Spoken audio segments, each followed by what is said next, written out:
Argumen Bellarmine terdengar tak masuk akal bagi kita di zaman sekarang. Bahkan, orang Kristen yang paling literalis sekalipun tak lagi membayangkan bahawa neraka sungguh-sungguh berada di pusat bumi. Namun banyak orang yang dikejutkan oleh teori-teori ilmiah lainnya yang menyatakan, tak ada ruang bagi Tuhan dalam kosmologi yang lebih maju. Pada masa ketika mula Shadrah mengajarkan umat Muslim bahawa surga dan neraka terletak di alam imajiner dalam setiap individu, tokoh-tokoh gereja semacam Bellarmine masih dengan teguh berpendirian bahawa surga dan neraka memiliki lokasi geografis. Ketika para kabalis menafsir ulang kisah biblikal tentang penciptaan secara sangat simbolik dan mengingatkan para murid mereka untuk tidak memahami mitologinya secara harfiah, orang-orang Katolik dan Protestan justru mengajarkan bahawa Alkitab adalah benar secara faktual dalam setiap perinciannya. Ini akan membuat mitologi religius tradisional rentan terhadap sains baru dan akhirnya menutup kemungkinan bagi banyak orang untuk beriman kepada Tuhan. Para teolog itu ternyata tidak mempersiapkan umat mereka dengan baik untuk menghadapi tantangan yang mendekat ini.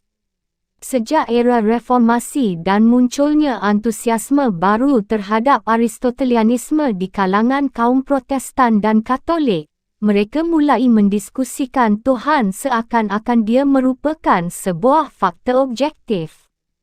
Hal ini pada akhirnya membuat kaum etis baru, akhir abad ke-18 dan awal abad ke-19 bisa mengenyahkan Tuhan sama sekali. Leonard Lessius, tahun 1554 hingga 1623, teolog Jesuit dari Louvain yang sangat berpengaruh, tampaknya membela konsepsi ketuhanan para filosof dalam risalahnya The Divine Providence. Eksistensi Tuhan ini bisa dibuktikan secara ilmiah seperti semua fakta kehidupan lainnya. Rancangan alam yang tidak mungkin terjadi secara kebetulan menunjuk kepada eksistensi penggerak pertama. Tak ada sesuatu yang spesifik Kristen dalam konsepsi ketuhanan Lessius. Tuhan hanyalah sebuah fakta ilmiah yang bisa ditemukan oleh setiap manusia yang berakal. Lessius jarang sekali menyebut Yesus. Dia memberi kesan bahawa eksistensi Tuhan sesungguhnya bisa dideduksi dari pengamatan biasa, filsafat, studi perbandingan agama, dan akal sehat. Tuhan menjadi sekadar wujud biasa, seperti sekumpulan fakta lain yang mulai diteliti oleh para ilmuwan dan ahli filsafat di Barat. Para filosof tidak pernah meragukan keabsahan bukti-bukti mereka tentang eksistensi Tuhan, namun rekan-rekan mereka yang ahli agama akhirnya memutuskan bahawa Tuhan para filosof ini tidak banyak memiliki nilai religius. Thomas Aquinas mungkin menyiratkan bahawa Tuhan sekadar simpul lain dalam mata rantai wujud, meskipun yang tertinggi, namun secara pribadi meyakini bahawa argumen-argumen filosofis ini tidak ada sangkut pautnya dengan Tuhan mistikal yang pernah dia rasakan kehadirannya di dalam doa. Namun pada awal abad ke-17, para teolog dan pendeta terkemuka terus berargumentasi tentang keberadaan Tuhan dengan alasan-alasan yang sepenuhnya rasional. Banyak di antara mereka masih melanjutkan cara itu hingga kini. Ketika argumen-argumen mereka ditolak oleh sains baru, eksistensi Tuhan itu sendiri menjadi terancam. Alih-alih memandang ide tentang Tuhan sebagai simbol realitas yang tak bereksistensi dalam pengertian biasa, dan yang hanya bisa ditemukan melalui doa dan kontemplasi imajinatif, Tuhan justru semakin dipandang sekadar sebagai sebuah fakta sebagaimana fakta-fakta lainnya. Dalam diri seorang teolog semacam Lessius dapat kita saksikan bahawa ketika Eropah menghampiri modernitas, para teolog justru membekali kaum etis masa depan dengan sejumlah amunisi pengingkaran terhadap Tuhan yang tak banyak memiliki nilai religius dan yang mengisi hati manusia dengan ketakutan bukannya harapan dan keyakinan. Seperti halnya para filosof dan ilmuwan, kaum Kristen pasca reformasi secara efektif telah mengabaikan Tuhan imajinatif kaum mistik dan berusaha mencari pencerahan dari Tuhan yang ditemukan oleh akal. Bab ke-9, Pencerahan. Pada akhir abad ke-16, Barat telah memulai proses teknikalisasi yang akan menghasilkan suatu bentuk masyarakat yang sangat berbeza dengan cita-cita kemanusiaan baru. Tak pelak lagi hal ini kemudian mempengaruhi persepsi Barat tentang peranan dan hakikat Tuhan. Prestasi peradaban industrial Barat yang efektif ini juga telah mengubah jalan sejarah dunia. Negara-negara ekumene lainnya merasa semakin sulit untuk mengabaikan dunia Barat, tidak seperti di masa lalu ketika Barat masih tertinggal di belakang peradaban-peradaban besar lainnya. Hingga abad ke-18, misalnya, Islam merupakan kekuatan dunia yang mendominasi Afrika, Timur Tengah dan kawasan Laut Tengah. Sekalipun Renaissance Barat abad ke-15 telah menempatkan Kristen Barat menjadi kekuatan yang relatif lebih unggul dibanding Islam dalam beberapa aspek, namun kaum Muslim masih mampu mengatasi tantangan itu dengan mudah. Turki Utsmani terus merangsek ke benua Eropah, dan kaum Muslim mampu mempertahankan apa yang telah mereka raih dari serbuan penjelajah Portugis dan kaum pedagang yang datang sesudahnya. Namun pada akhir abad ke-18, Eropah mulai mendominasi dunia, dan bentuk kemajuan yang telah dicapainya mustahil bisa dikejar oleh bagian dunia yang lain.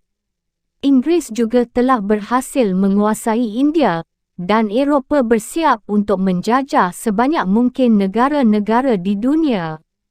Proses pembaratan pun dimulai, dan di dalamnya terdapat kultus sekularisme yang mengklaim keterlepasan dari Tuhan.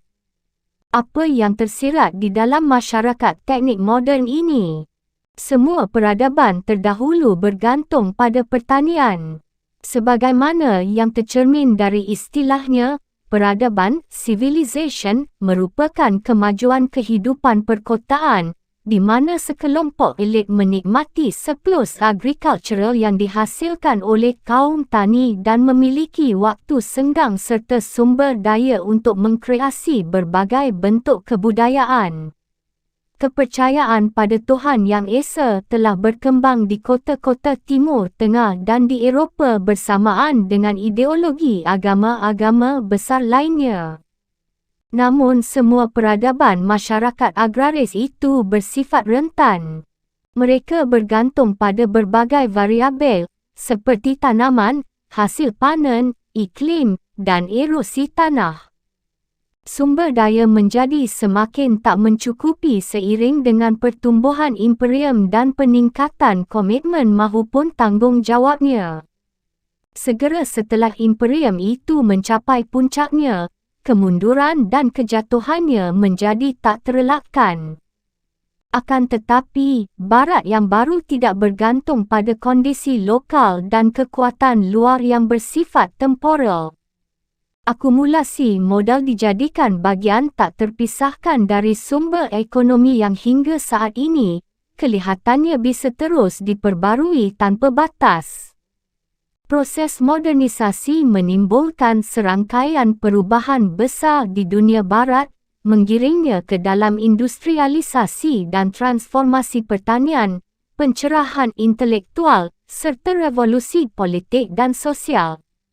Secara alamiah, perubahan-perubahan besar ini mempengaruhi cara manusia mempersepsi diri dan mendorong mereka untuk meninjau kembali hubungan dengan realitas tertinggi yang biasa disebut Tuhan. Spesialisasi merupakan hal yang krusial bagi masyarakat teknikal Barat ini, semua inovasi di bidang ekonomi, intelektual, dan sosial menuntut keahlian khusus di banyak bidang yang berbeza. Para ilmuwan, misalnya, bergantung pada peningkatan efisiensi di kalangan para pembuat instrumen. Industri membutuhkan mesin-mesin dan sumber-sumber energi baru serta input teoritis dari sains. Berbagai spesialisasi saling berkaitan dan lambat laun menjadi saling tergantung. Satu bidang mengilhami bidang lain yang berbeza dan barangkali belum ada kaitannya hingga saat itu. Ini merupakan sebuah proses yang akumulatif. Kemajuan dalam satu spesialisasi ditingkatkan oleh penggunaannya di bidang spesialisasi lain, dan ini pada gilirannya mempengaruhi taraf efisiensinya sendiri. Modal secara sistematik ditanamkan kembali dan dilipat gandakan dengan basis perkembangan yang berkelanjutan. Perubahan-perubahan yang saling berkaitan ini memperoleh momentum progresif dan nyaris tak dapat dihentikan.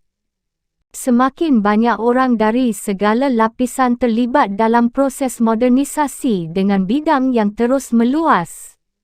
Kemajuan peradaban dan kebudayaan tak lagi dikhususkan bagi sekelompok elit saja, tetapi juga ditentukan oleh para pekerja pabrik, buruh tambang, pegawai percetakan dan jurutulis, bukan hanya dalam kedudukan mereka sebagai pekerja melainkan juga sebagai pembeli dalam pasar yang kian meluas. Akhirnya, orang-orang dari kalangan yang lebih rendah perlu memiliki kemampuan membaca dan mendapat sebagian porsi dari kemakmuran masyarakat itu jika kebutuhan akan efisiensi ingin dipertahankan. Lompatan produktivitas, akumulasi modal, dan perluasan pasar, serta kemajuan intelektual dalam sains, menimbulkan revolusi sosial. Kekuasaan tuan tanah menyurut dan digantikan oleh kekuatan finansial kaum borjuis. Efisiensi baru juga dirasakan dalam hal organisasi sosial yang lambat laun mendorong Barat mencapai standar yang pernah dicapai belahan bumi yang lain, seperti China dan Kerajaan Utsmani, dan kemudian melampaui mereka. Pada tahun 1789, tahun terjadinya Revolusi Perancis, pelayanan publik dinilai berdasarkan keefektifan dan kegunaannya. Berbagai pemerintahan di Eropah menyadari keharusan untuk menata diri kembali dan melakukan perbaikan undang-undang secara kontinu agar memenuhi kondisi modernitas yang terus berubah. Hal ini tak pernah terfikirkan di dalam sistem masyarakat agraris kuno yang masih menganggap hukum sebagai sesuatu yang sakral dan tak boleh diubah. Teknikalisasi masyarakat Barat membawakan sinyal autonomi baru. Manusia kini merasa sebagai penanggung jawab atas urusan-urusan mereka sendiri, tidak seperti pada masa-masa sebelumnya. Kita pernah menyaksikan ketakutan berlebihan yang ditimbulkan oleh berbagai inovasi dan perubahan di tengah masyarakat tradisional yang merasa bahawa peradaban adalah sebuah pencapaian yang rentan dan selalu mencegah setiap usaha untuk memutuskan kaitan dengan masa lalu. Akan tetapi, masyarakat moden yang diperkenalkan Barat justru didasarkan pada harapan akan perkembangan dan kemajuan yang terus-menerus. Perubahan dilembagakan dan dianggap sebagai keharusan. Bahkan lembaga-lembaga semacam Royal Society di London ditujukan untuk menghimpun pengetahuan baru guna menggantikan yang lama. Para spesialis di berbagai bidang ilmu pengetahuan dianjurkan untuk mengumpulkan penemuan-penemuan mereka demi membantu proses ini. Alih-alih merahasiakan berbagai penemuan, lembaga-lembaga ilmiah baru itu justru berkeinginan untuk menyebarkan pengetahuan demi kemajuan pertumbuhan bidang yang mereka geluti mahupun bidang-bidang lainnya di masa depan. Oleh kerana itu, semangat konservatif lama dunia oikumene telah digantikan Barat dengan hasrat akan perubahan dan keyakinan bahawa kemajuan yang berkesinambungan bisa didapatkan. Alih-alih mengkhawatirkan generasi muda akan menjadi orang tak berguna, seperti di masa lalu, generasi yang lebih tua justru berharap anak-anak mereka bisa hidup lebih baik daripada mereka.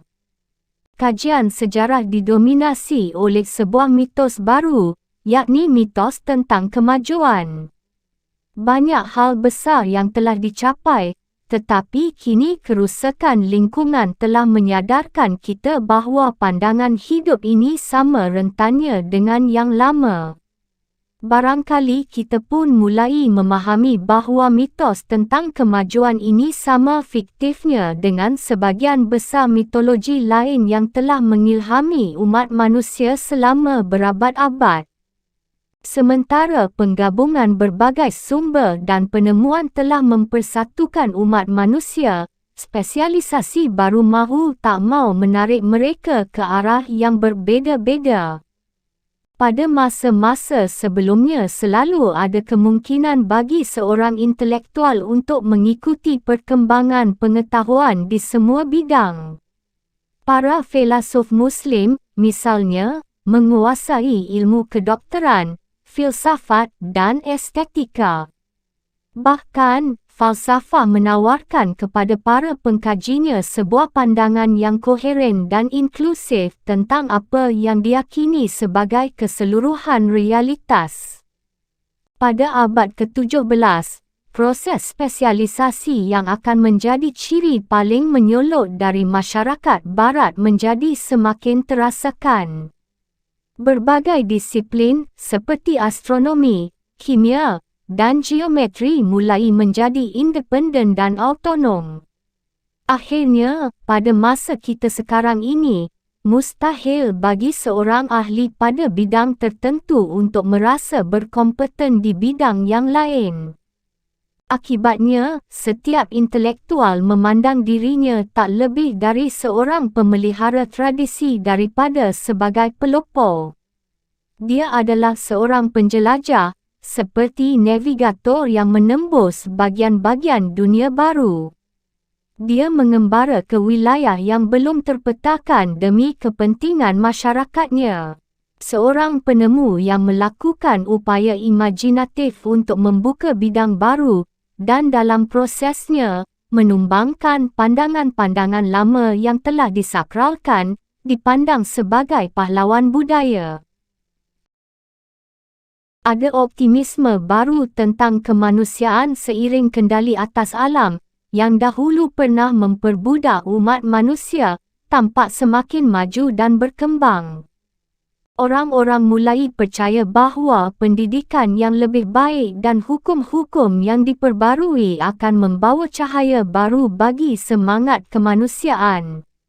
Kepercayaan diri yang baru terhadap kekuatan alamiah manusia ini mengandung arti bahawa orang-orang mulai yakin bahawa mereka mampu mencapai pencerahan lewat usaha mereka sendiri.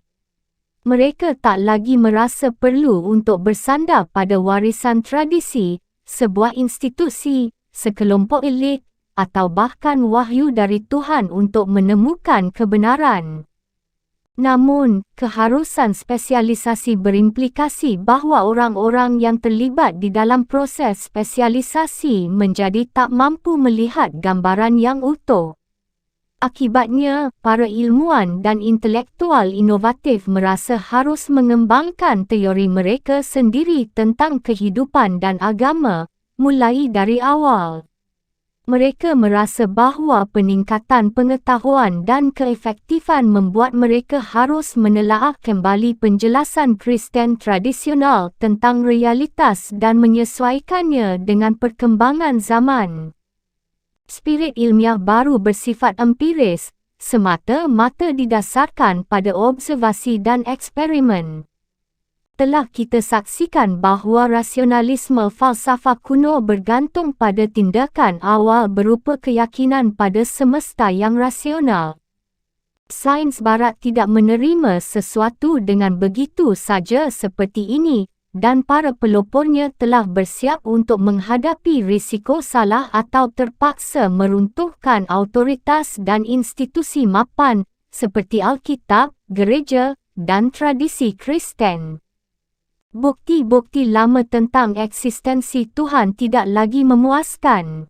Para ilmuwan dan filosof, yang sangat antusiasme terhadap metode empiris, merasa terdorong untuk melakukan verifikasi atas realitas objektif Tuhan dengan cara yang sama seperti ketika mereka membuktikan fenomena lainnya yang bisa didemonstrasikan.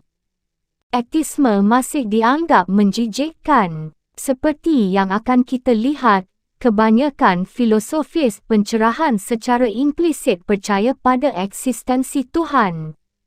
Namun sekelompok kecil orang mulai berpandangan bahawa keberadaan Tuhan pun tidak bisa diterima dengan begitu saja. Mungkin salah satu orang pertama yang menganut pandangan ini dan menyikapi aktisme dengan cukup serius adalah fisikawan, matematikawan, dan teolog Prancis, Blaise Pascal, tahun 1623 hingga 1662. Ketika kecil dia adalah anak yang sakit-sakitan, terlalu cepat matang, dan pernah dikucilkan dari sebayanya. Dia mendapat didikan pertama dari ayah kandungnya, seorang ilmuwan yang terkejut ketika mengetahui bahawa Blaise yang baru berusia 11 tahun diam-diam telah menemukan sendiri 23 proposisi pertama Euclid. Pada usia 16 tahun, Pascal menerbitkan sebuah makalah geometri yang oleh René Descartes diragukan telah ditulis oleh seorang yang begitu belia. Kemudian, dia menciptakan mesin hitung, barometer, dan mesin hidrolik.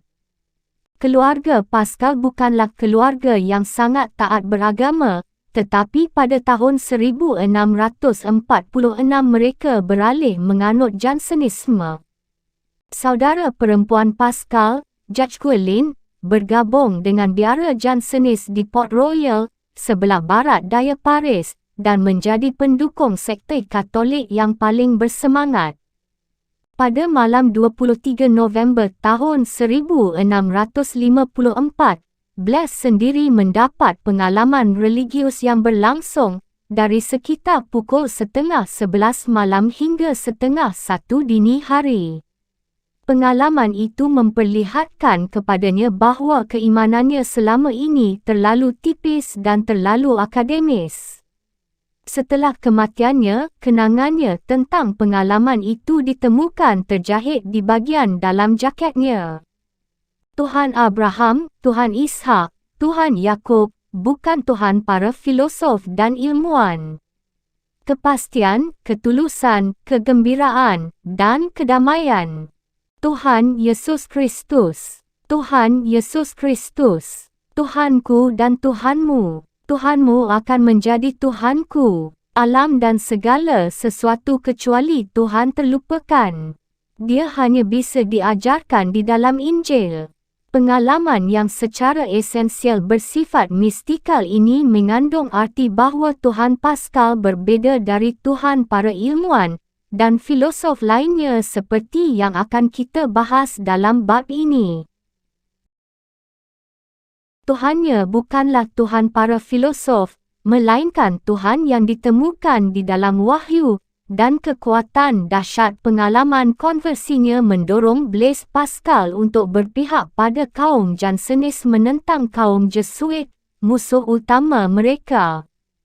Jika Ignatius memandang alam dipenuhi oleh Tuhan dan menganjurkan para Jesuit untuk menumbuhkan rasa tentang kehadiran dan kekuasaan Tuhan, Blaise Pascal dan kaum Jansenis memandang alam sebagai sesuatu yang hampa, kosong, dan sunyi dari yang ilahi. Selain melalui wahyunya, Tuhan Blaise Pascal tetap merupakan Tuhan yang tersembunyi, tidak bisa ditemukan melalui bukti rasional. Penses, tulisan Blaise Pascal tentang masalah-masalah agama yang terbit pada tahun 1669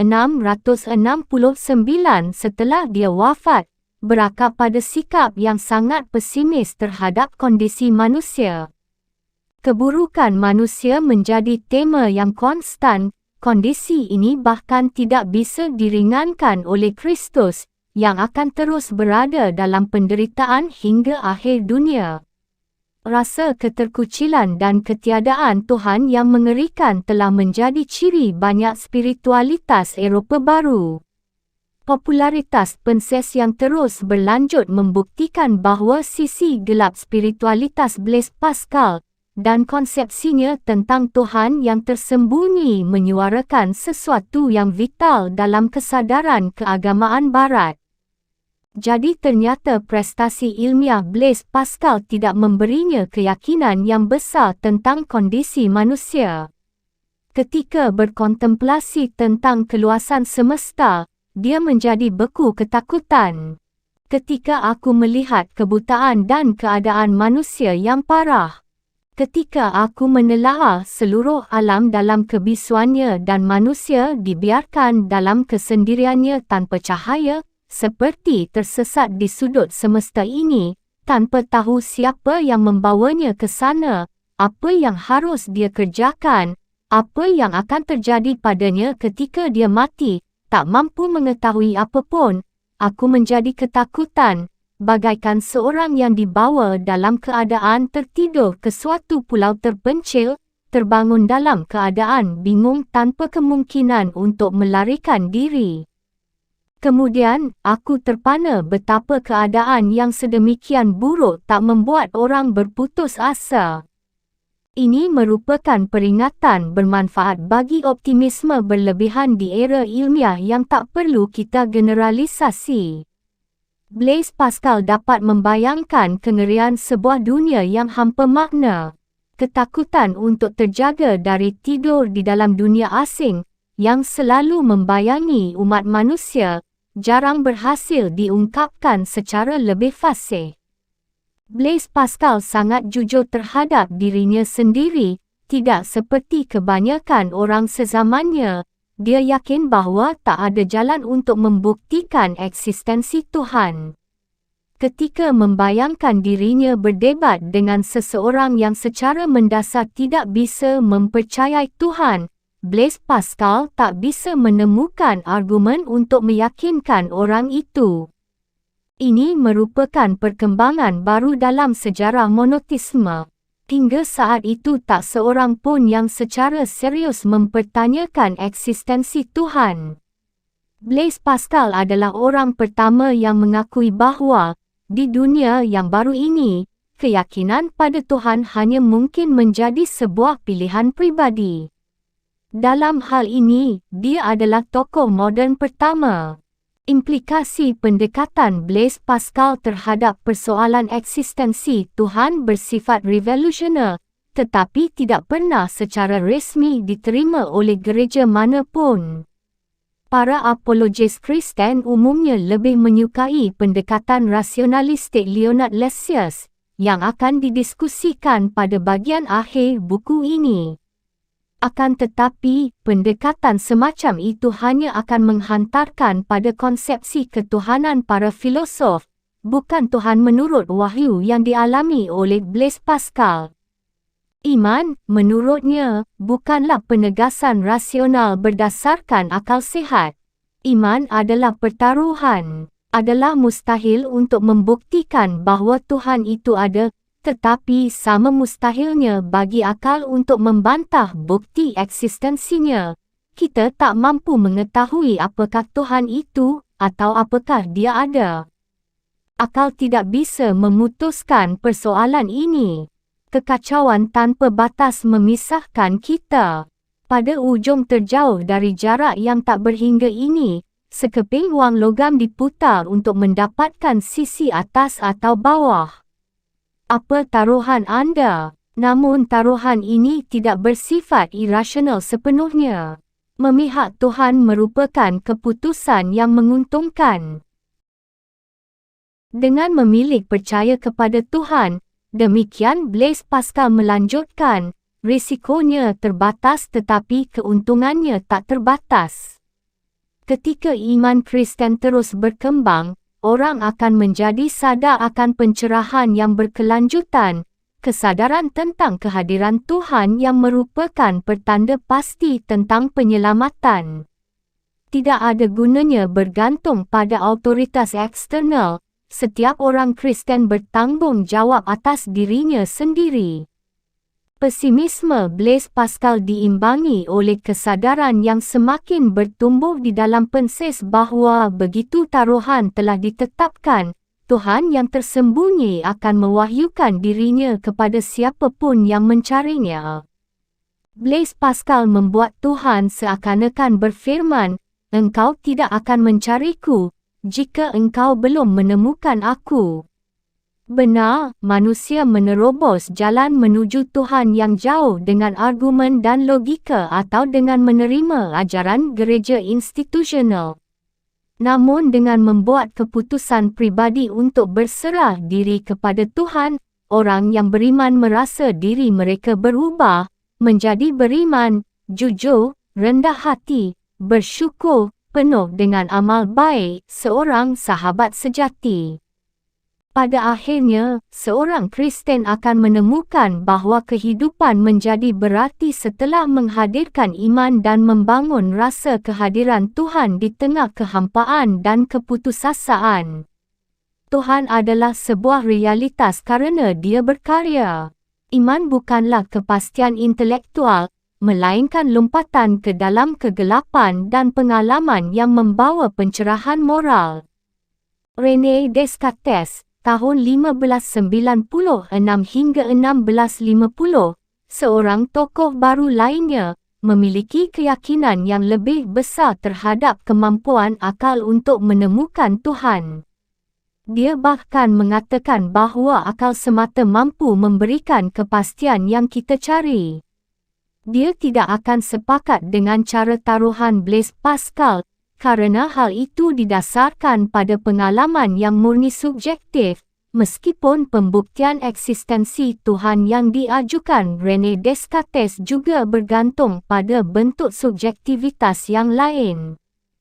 Dia sangat menolak skeptisisme esais Prancis, Michel Montaigne, tahun 1533 hingga 1592, yang menolak adanya kepastian atau bahkan kemungkinan apapun.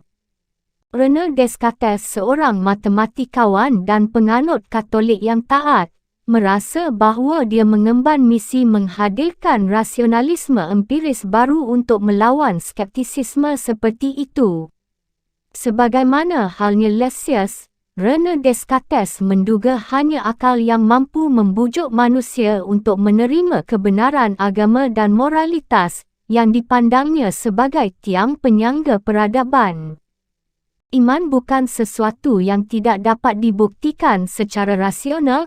Santo Paulus sendiri telah menegaskan demikian di dalam bagian pertama suratnya kepada orang-orang Roma. Karena apa yang dapat mereka ketahui tentang Allah nyata bagi mereka, sebab Allah telah menyatakannya kepada mereka. Sebab apa yang tidak tampak darinya, iaitu kekuatannya yang kekal dan keilahiannya, dapat tampak kepada pikiran dari karyanya, sejak dunia diciptakan sehingga mereka tidak dapat berdalih. René Descartes selanjutnya menyatakan bahawa Tuhan bisa diketahui dengan cara yang lebih mudah dan pasti daripada semua hal lain yang bereksistensi.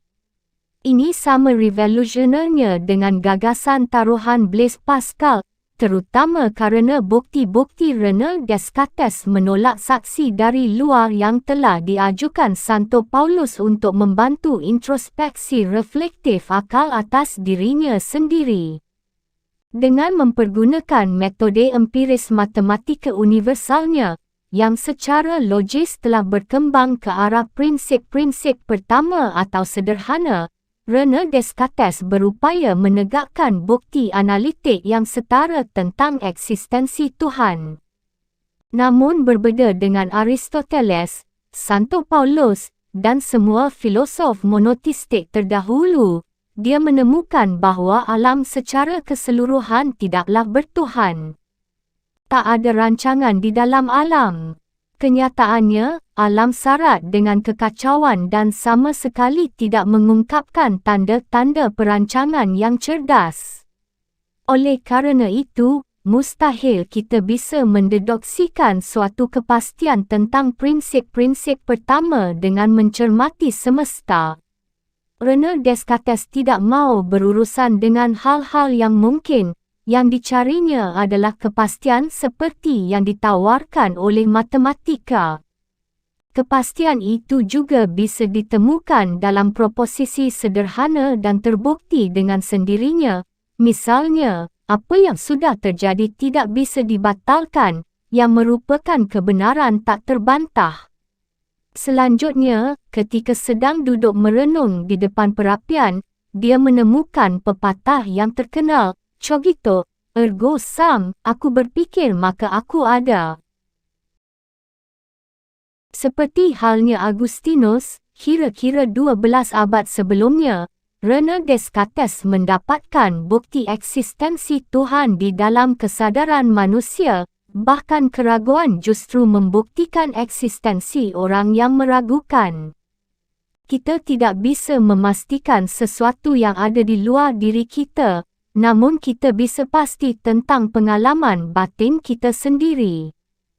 Argumen René Descartes ternyata merupakan penyusunan ulang atas dalil ontologis Anselmus. Tatkala kita ragu-ragu, keterbatasan dan hakikat diri yang berhingga menjadi terungkap. Namun kita tak mungkin tiba pada gagasan tentang ketidaksempurnaan, jika kita tidak memiliki konsepsi pendahulu tentang kesempurnaan. Seperti halnya Anselmus, René Descartes menyimpulkan bahawa ketiadaan kesempurnaan adalah mustahil. Pernyataan itu merupakan kontradiksio interminis. Pengalaman kita tentang keraguan, dengan demikian, menyatakan kepada kita bahawa suatu wujud yang tertinggi dan sempurna, iaitu Tuhan pastilah ada. René Descartes selanjutnya mendeduksi fakta-fakta tentang hakikat Tuhan dari bukti eksistensinya ini, dengan cara yang sama seperti yang digunakannya dalam pembuktian matematika. Seperti yang dikatakannya di dalam Discourse on Method, setidaknya sudah merupakan sebuah kepastian bahawa Tuhan, yang merupakan wujud sempurna ini, ada atau bereksistensi, sebagaimana halnya setiap dalil geometri. Sebagaimana sebuah segitiga Euklidean pasti memiliki sudut-sudut yang jumlahnya sama dengan dua sudut siku-siku, wujud sempurna yang diyakini René Descartes ini pasti memiliki sifat-sifat tertentu.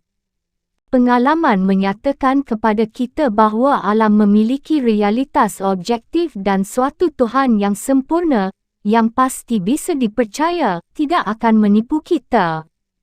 Oleh kerana itu, alih-alih menggunakan alam untuk membuktikan eksistensi Tuhan, René Descartes menggunakan ide tentang Tuhan untuk memberinya keyakinan terhadap realitas alam.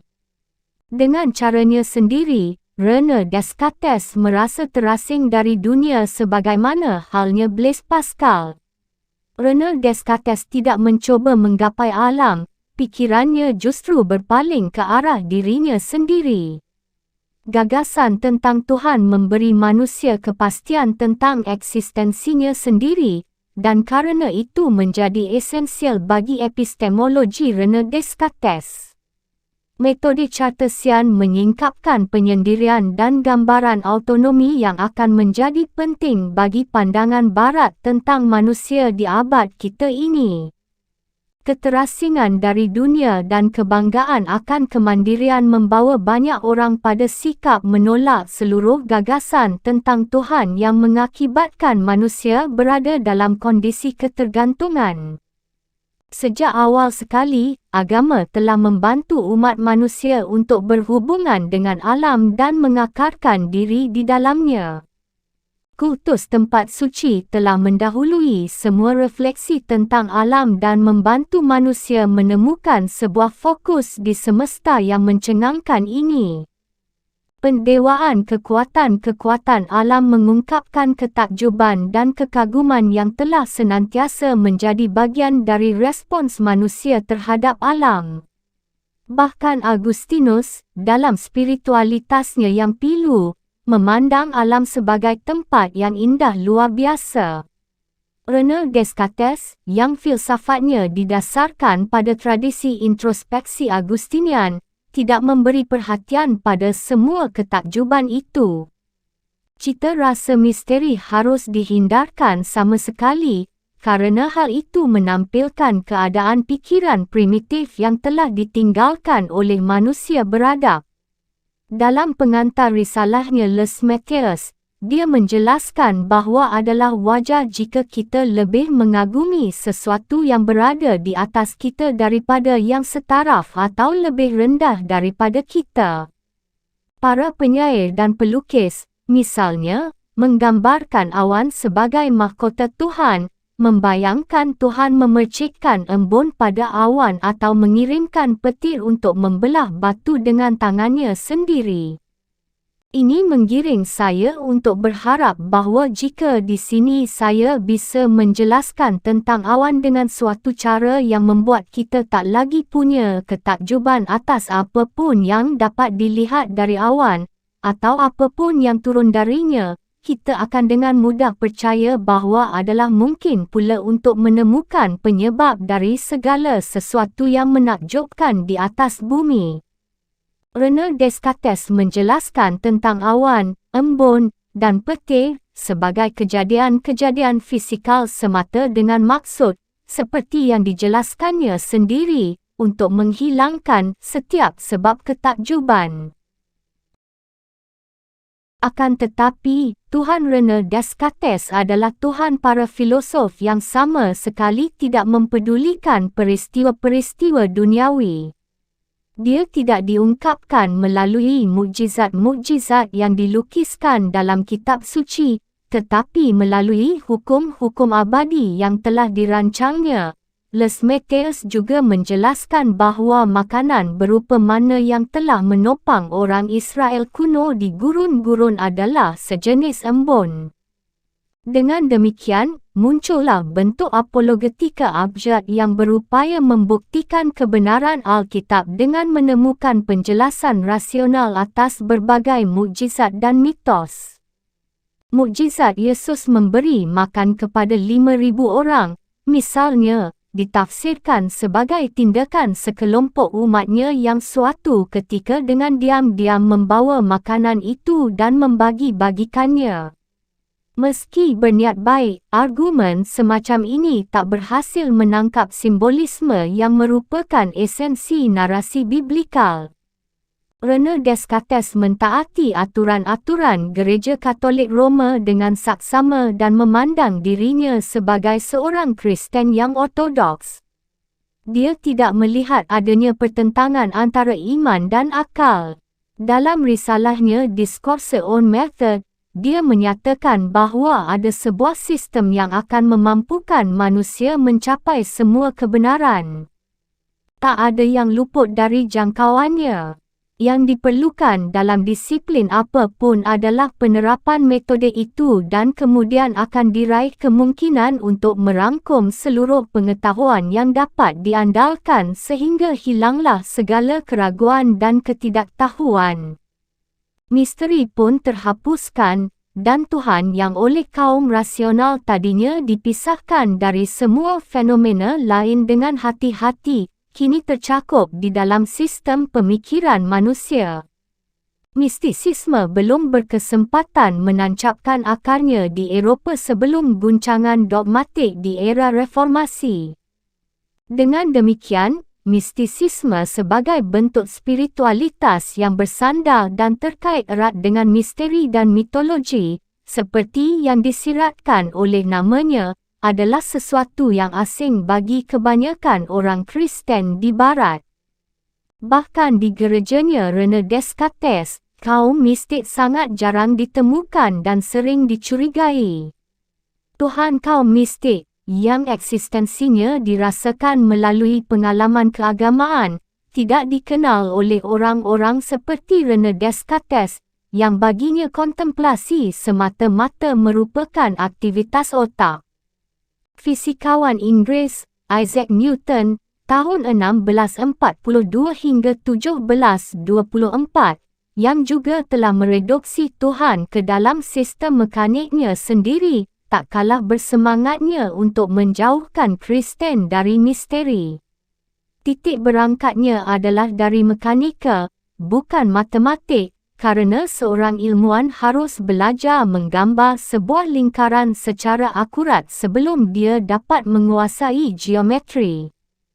Jika Rene Descartes menemukan bukti dengan urutan diri Tuhan dan alam, Isaac Newton mengawalinya dengan upaya menjelaskan alam fisik, yang di dalam sistemnya Tuhan merupakan bagian yang esensial. Dalam fisika Isaac Newton, alam sama sekali bersifat pasif, Tuhan merupakan satu-satunya sumber aktivitas. Dengan demikian, seperti dalam pemikiran Aristoteles, Tuhan sekadar merupakan kelanjutan dari tatanan alam fisik. Dalam karyanya yang utama Philosophia Naturalis Principia, tahun 1687, Isaac Newton ingin menggambarkan hubungan antara berbagai benda langit dan bumi secara matematis untuk memperoleh sebuah sistem yang koheren dan komprehensif. Gaya gravitasi yang diperkenalkan Isaac Newton mempersatukan komponen-komponen yang membentuk sistemnya. Penemuan Isaac Newton tentang gravitasi diserang oleh beberapa ilmuwan yang menuduh Isaac Newton kembali kepada gagasan Aristoteles tentang daya tarik materi. Pandangan tersebut dinilai tidak sejalan dengan gagasan Protestan tentang kekuasaan mutlak Tuhan. Isaac Newton menolak hal ini. Tuhan yang berdaulat berkedudukan sentral di dalam seluruh sistem yang dibangunnya, kerana tanpa ada seorang mekanik ilahiah seperti itu sistem tersebut tidak akan pernah ada. Berbeza dengan Blaise Pascal dan Rene Descartes, Isaac Newton merasa yakin telah mendapatkan bukti tentang eksistensi Tuhan ketika berkontemplasi tentang alam. Mengapa gravitasi internal benda-benda langit tidak menarik semua benda itu menjadi satu masa yang besar? Kerana benda-benda tersebut telah dengan cermat disebarkan di angkasa dengan jarak yang cukup jauh untuk mencegah hal tersebut terjadi. Isaac Newton menjelaskan kepada sahabatnya Richard Bentley, dekan Santo Paul's, bahawa ini mustahil terjadi tanpa adanya satu pengawas ilahi yang berkecerdasan. Saya kira ini tidak bisa dijelaskan semata-mata sebagai kekuatan alam. Saya terdorong untuk menisbahkannya kepada penjagaan dan rancangan suatu agen sukarela. Sebulan kemudian dia menulis lagi kepada Richard Bentley, gravitasi mungkin dapat menggerakkan planet-planet, namun tanpa kekuatan ilahiah, gravitasi takkan pernah bisa membuat planet-planet itu bergerak sirkular terhadap matahari sebagaimana adanya. Dengan alasan ini dan beberapa alasan lainnya, saya terdorong untuk menisbahkan kerangka sistem ini kepada suatu agen yang berkecerdasan. Jika misalnya bumi berevolusi pada porosnya dengan kecepatan 100 mil per jam, bukannya 1000 mil per jam, maka malam akan menjadi 10 kali lebih panjang dan alam akan menjadi terlalu dingin untuk bisa menopang kehidupan. Selama siang hari yang panjang, panas akan menghanguskan semua tumbuhan. Wujud yang telah merancang semua ini dengan sangat sempurna pasti merupakan mekanik yang sangat cerdas. Selain berkecerdasan, agen ini pasti memiliki kekuatan luar biasa untuk menata semua benda yang bermassa besar itu. Isaac Newton menyimpulkan bahawa kekuatan primal yang telah menggerakkan sistem yang tak terbatas dan rumit ini adalah dominatio atau penguasa, satu-satunya yang bertanggung jawab atas alam semesta dan menjadikan Tuhan bersifat ilahiah. Edward Pocock, Profesor Bahasa Arab pertama di Oxford, menyatakan kepada Isaac Newton bahawa kata Latin Deus berasal dari bahasa Arab du atau Tuhan. Penguasa, dengan demikian merupakan sifat Tuhan yang lebih esensial daripada kesempurnaan yang menjadi titik pangkal René Descartes dalam mendiskusikan Tuhan. Dalam General Scholium yang berisi kesimpulan dari Principia, Isaac Newton mendeduksikan semua sifat Tuhan yang lain dari sifat Maha Kuasa dan Maha Bijaksana.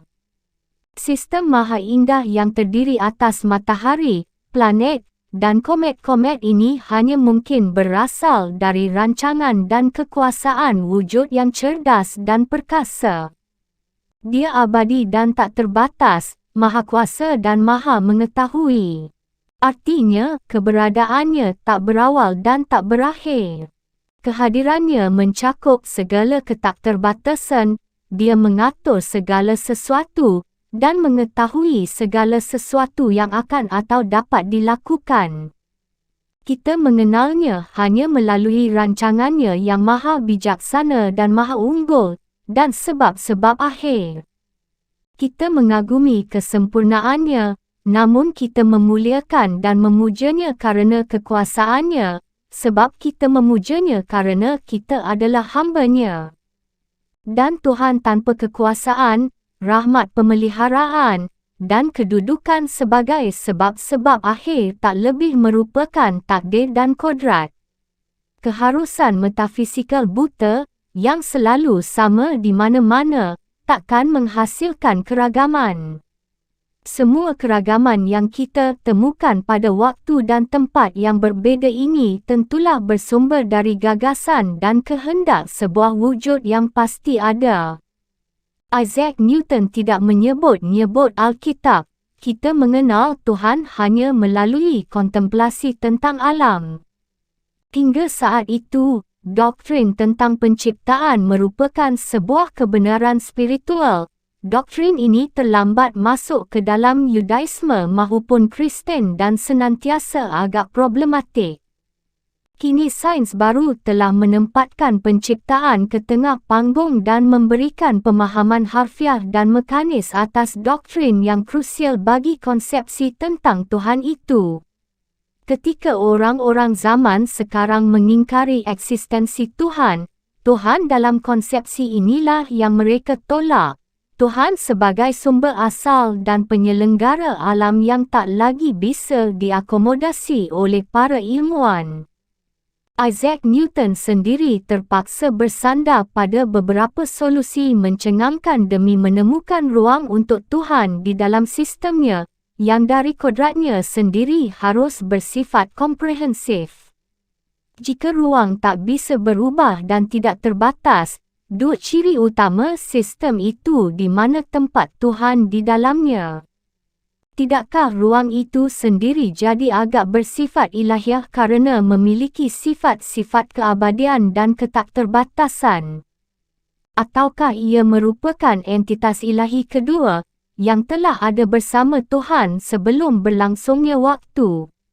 Isaac Newton selalu menaruh perhatian terhadap problem ini.